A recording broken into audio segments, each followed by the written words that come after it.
Welcome to Act 3, the podcast where we explore how to thoughtfully shape the rest of our lives. I'm your host, Cara Gray. This podcast is sponsored by Good Morning Freedom, my retirement coaching service where I help executives and professionals plan their Act 3. For more information, stay tuned until the end. Today, I welcome Bob Leese to the podcast. Bob was raised in suburban Chicago and received a degree in chemical engineering and an MBA in marketing. His early career was focused on manufacturing operations, where he served in various technical and leadership roles within plants.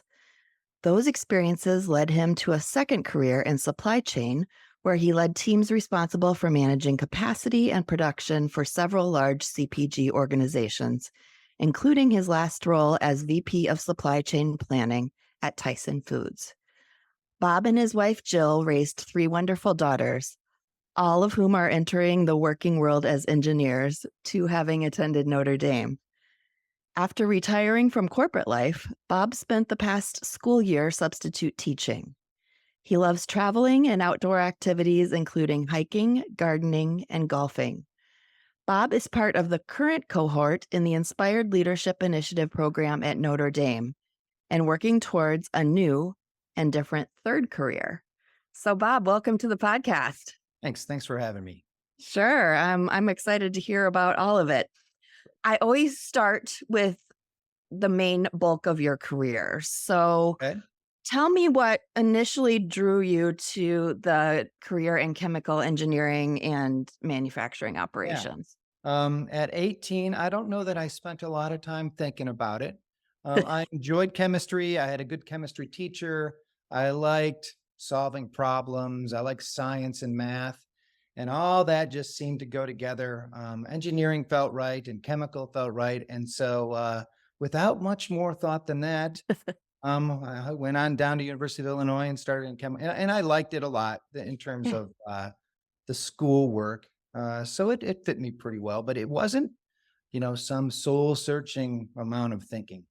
Yeah, well, that's what we're going to do now, hopefully. Yeah, it's a whole different story. Yeah. And then you did make a switch to supply chain management. What kind of prompted that move? Yeah.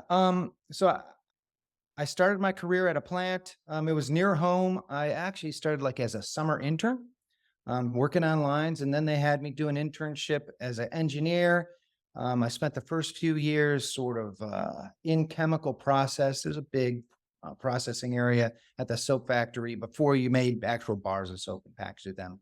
And I decided I really liked sort of the leadership piece of business. So I went and got my MBA and eventually found my way back to the same plant a few years later. And I did just about everything you could do. I wanted to be a plant manager, and I did everything you could do at the plant. I went inside and did sort of packaging operations, and then I did warehousing and scheduling and material control. Um, but I accepted this. The real need of a plant manager is to have multiple plant experiences. And Jill and I didn't really want to move around that much. So I was kind of crossed off the plant manager track. And I had spent about 5 years in the biggest department, leading the packaging department at the bar soap factory. And I had done a lot of work that looked like supply chain planning. I had done a bunch of interfacing with corporate. I had done a bunch of work around trying to install some systems that would help us track our productivity and things like that, that you could replicate other places. And so they approached me about moving to Phoenix and starting with the supply chain planning piece at Dial.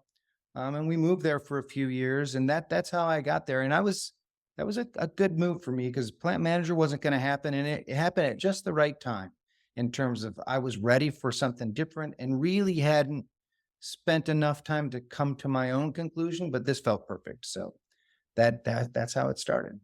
Nice. So over your years in supply chain, what were some of the biggest changes or innovations that you saw happen? I mean, that whole thing has changed a lot over the years. Yeah. I would say that automation has always been sort of a creeping thing in terms of in the plant, and then how you account for that.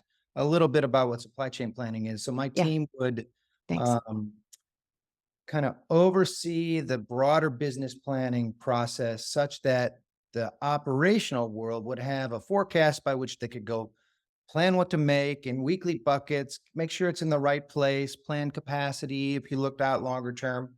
Mm, Um, and so between automation of plants and working through that and changing the way you might do those calculations, and then automation of the information that you might use to generate a forecast. You can imagine, 20 years ago, the notion that you could figure out through IRI data or somewhere just exactly what got sold everywhere, every day, really changes the way you can import data, um, how you can manage that, and all those sorts of things really improved. And in the end, it wasn't quite AI. AI will, make it yeah. even faster and even more. But computer programs were able to sort of handle a lot of data in ways that they weren't in the past. More of a machine language classification thing where you might have a piece of data that you wanted to manipulate, and a human would have to go in and set all these parameters. And now a machine can just come in and handle thousands of them right Yeah. away, do it better than a human. And so working through those sorts of things in terms of managing that data and how you would manage the business on top of that really changed over 15 years. But the underlying skeleton of how you kind of made that data turn into business decisions didn't really change. Okay. The role that you left before you retired, shall we say, was VP of supply chain at Tyson Foods, supply chain planning. What were some of your biggest accomplishments or challenges in that role? Yeah, I say accomplishments and challenges kind of go hand in hand. I would Uh, imagine. and, Yeah. my wife would say I didn't retire. I just am taking a break, but we'll see how that goes. Well, we're But going to get to that. yeah, we'll get to that.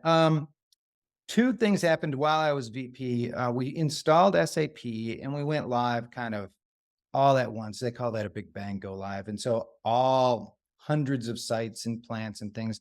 And that was a big struggle. So working through that was a big challenge that we got through. And then we happened to kind of get our feet really under us just as 2020 started. And about March of 2020, COVID hit.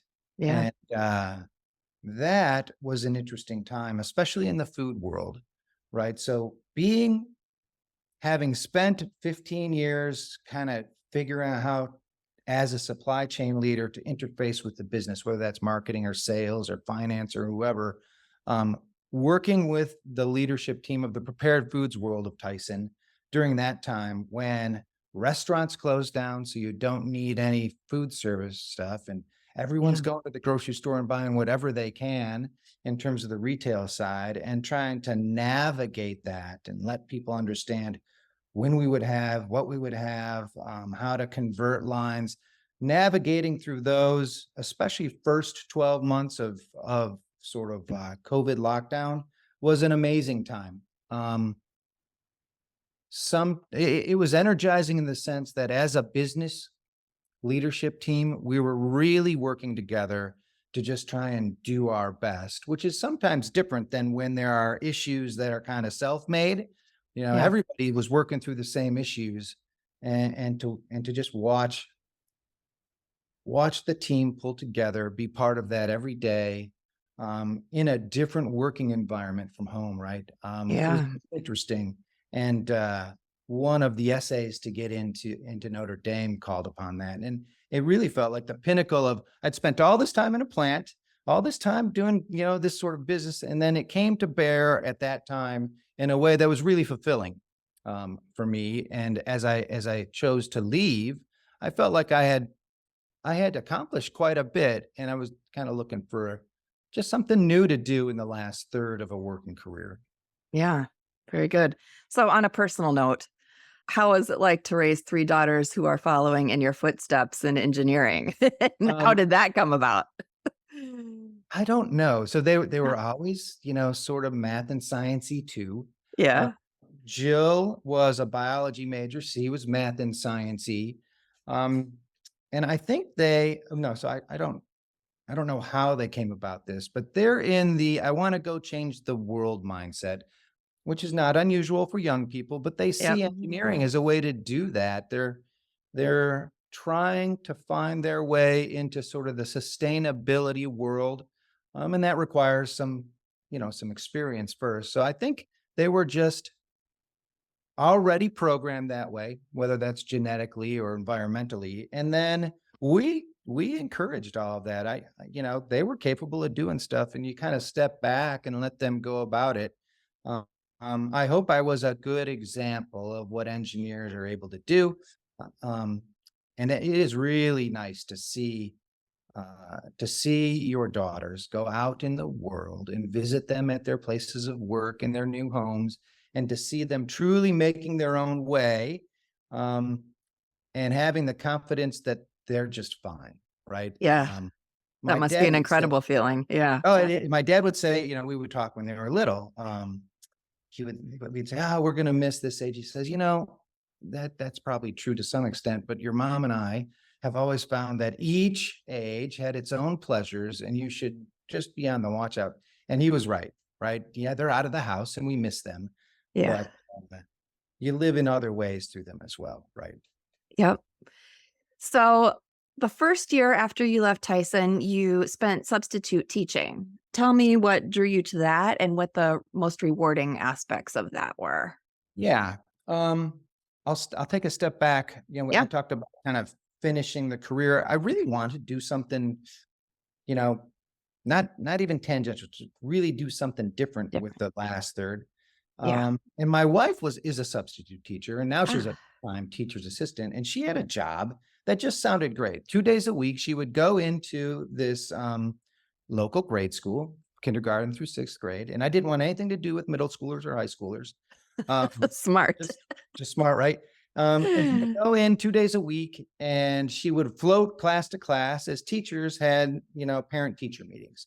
So she would go from kindergarten to 5th grade and do this, and I thought, "Well, that just sounds great. 2 days a week sounds great, and rolling through classes and just getting a different experience sounds great." And as luck would have it, that job fell to me, like the opportunity to do that exact job that she had. And so I fell into that, and it was great. I can see being a teacher, whether that's college or grade school or whatever, it strikes a chord in me. And I Mhm. remember being, it might have been the third or fourth day, and I'm in third grade. Third grade's a great grade. Um, and they're doing rounding, and I'm walking around, hey, how's it going? How's it going? And this one girl, she looks up and she's like, "Is this right?" And I look at it, and then one of them, and I'm like, "Nope, you need to check." I forget what I said. You need to check something.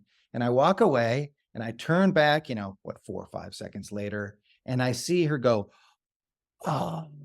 In those sorts of moments, most of the day is just trying to keep it on the rails, right? Make sure nobody gets hurt, but once or twice, maybe 3 times a day, you'd have a moment where you saw the light bulb go off, and, that is something I enjoy, and am looking for, however that might look in whatever I do in the future.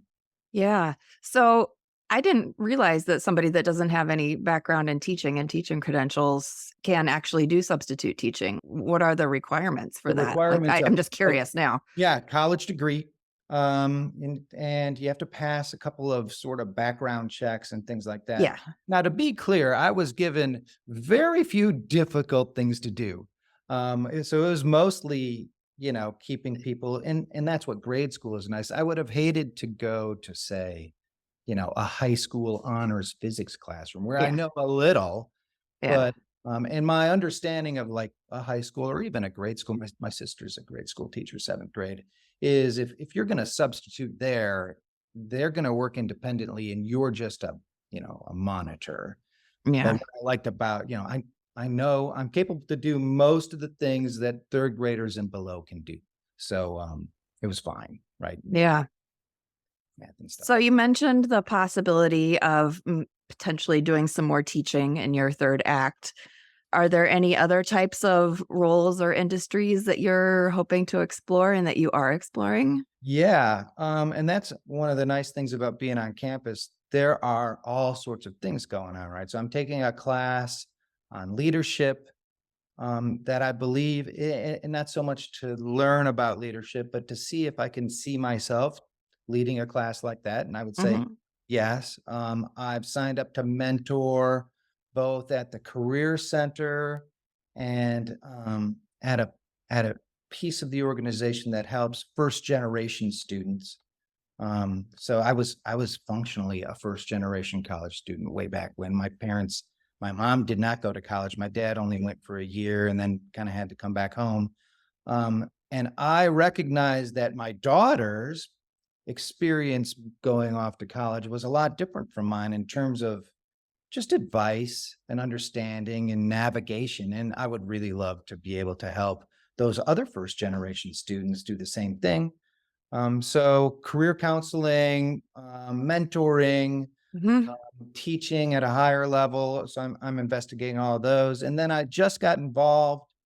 Um, Most universities now have some sort of innovation center, idea center sort of thing, and Notre Dame does as well. And one of their pieces is to help local industry solve business problems, right? And to bring to bear the resources of the university. Now, a local CEO wouldn't know how to navigate the university in order to tie into the right pieces of expertise. So they have an arm of the Idea Center, and I'm participating in that. And that looks like, some form of, you know, teaching people how to do what I was doing, consulting. It's not quite consulting and being a consultant, but it's a dabbling in it. Mhm. So I'm in the first semester, I'm testing all those sorts of things to see kind of what fits while still going through classes and things like that. Yeah. So, for those of you who haven't listened to all of my podcast episodes, Notre Dame has, I've talked to several people that are in different encore programs and even professors in encore programs. And these are programs that are springing up in universities kind of all around the country and all around the world. I know there's a couple in England and probably other places that I'm not even aware of yet. But it gives folks the opportunity to go back and really explore, what the next chapter in their life is going to look like. And I think it's just a fantastic trend that we're seeing happening, because I think a lot of people really want to, make sure they're living their life to the fullest and doing things that are giving them purpose and passion, for sure. So I have to ask too, how does it feel to be back at school? Are you living on campus at Notre Dame? I am in my one bedroom apartment, just off campus. I have, the bare essentials. It was partially furnished, but it didn't have some other stuff. And the first couple weeks were weird. I miss my wife and the Yeah. dog and my friends at home. But it's a fulfilling time. It's only about 9 months, so Okay. Yeah, don't I was feel like, gonna oh my gosh, I'm ask going to be that. like this forever. But yeah, and I would back up to say, so the ILI program, we're in our fifth cohort. There are 15 of us. That's a good size. You could probably get to 20, but you need it. You can't have too many people because a lot of the learning is from each other, right? So you Yeah. need everybody to have their own time to voice their opinions as you work through homework and issues through the program. Uh, Yeah. and it's like I talked about not really having spent much time at 18 choosing my career path, and it served me fine. But it's a difficult thing to stop a career and then really spend the time to discern what you want to do and how you want to do it and who you kind of want to be in the last 20 or 30 years of what can be an active life. It used to be careers were only about 30 years. Now they're close to 50. And Mhm. you have time if you have the energy and willingness to go really have a whole new experience. And Yeah. making that choice at 18 when you have your whole life in front of you and making your choice at 60-ish, right, is a lot different. So you can't do that from your couch. You have to No. find a way to break out of routines, to meet new people, do new things and other experiences. And so really leaving home and going away to college again um, has been great. I enjoy being on college. I walk to school.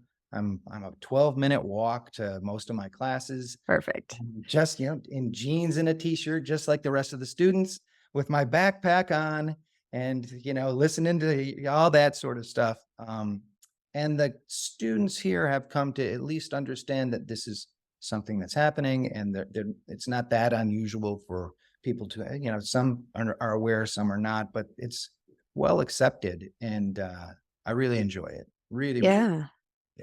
Yeah. Some other folks that I've interviewed have talked about how I like that it's a group of 15. That's really intimate and nice, but how that group really becomes like your trust circle. Like you really, I mean, you do get vulnerable. This work of figuring out what you want to do in the third part of your life is, you have to do some uncomfortable things to find out what is going to be the best use of your time and what you want to do, what's going to give you purpose and passion in your life.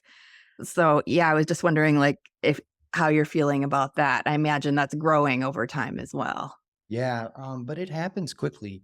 Yeah. Uh, it's quite a group of people. So I'm probably the only engineer slash supply chain person. There are other business people for sure, but there's a woman from Africa, a man from India, several doctors, um, just a wide range of people. There's a deacon who is in the House of Representatives. There's a couple of people from the financial world, and so you get a much broader range of people than I did as a chemical engineer, Yeah. an MBA, or someone who's in a plant. You just get a much broader range of people, and your Yeah. age. There's a lot less um, vulnerability in your ego at Mm, 60 than there is when you're 19. And yeah. so we were pretty quick to recognize that we only got a year. Let's let this stuff get out on the table. Um, and it's really nice. We have good conversations. They did a really nice job. The ILI people, I think, have figured out whatever the magic formula is to get the right people in who are interested in doing what we're talking about. Because you Yeah. could school for other reasons, but Yeah. by and large, everyone's here to kind of sort it out. Yeah. And you can't do that alone. And you can't, like I said, you can't do it from your couch. So, Yeah. So, one final question that I ask all of the folks that I interview is what advice do you have to other people who are entering this transition period in their lives? yeah. I'll go back to can't do it from your couch. So you kind of have to Yep. commit to it. There are a lot of programs like this starting. There's 3 in full swing at Harvard, Stanford, and Yep. here. And then there are at least 3 or 4 that have just started, but I'm aware of at least 20 more that are in flight in terms of trying to figure out how to actually launch, and 40 more above that Yep. who are looking at it. For reasons, I think we've covered. I would tell you if you're looking to make a big change and do a full reset, you'll have to find a way to break out of your routine and find new stuff. It may or may not be that you want to go back to college. But if you do want to go back to college in this sense, you should really think about what you want to get from that time, because the programs are all going to be a little bit different. And I won't speak to that. I have an understanding, but Yeah. if each one would provide a different experience. But I really am a big proponent of the notion that you need to break your routine. You need to go and work with others and experience other things in order to find something different. Now, Yeah. if what you want to do is find a downshifted version of what you were doing in the past, which is just fine, Yeah. I think Yeah. you can do that on your own, right? And that's a choice you can make. But if you wanted to do something different, you have to kind of commit. Yeah. Um, and and if you commit, I think you'd be pretty happy with what you get either way. It's a nice broadening experience, and I hope that would help someone. Yeah. Absolutely. Well, Bob, thank you so much for your time today. It's been Thank great you to for have you having me. as a guest. Great. This podcast is sponsored by Good Morning Freedom, my retirement coaching firm. I help executives and professionals plan the non-financial part of their retirement, like how to discover new purpose and how you want to spend your time. I offer a one-on-one coaching retirement blueprint package where we work together to discover some new avenues of exploration for your Act 3. This coaching is completely custom and we'll provide you with a ton of resources and support as you transition to this new stage of life. For all the details, please go to goodmorningfreedom.com/services.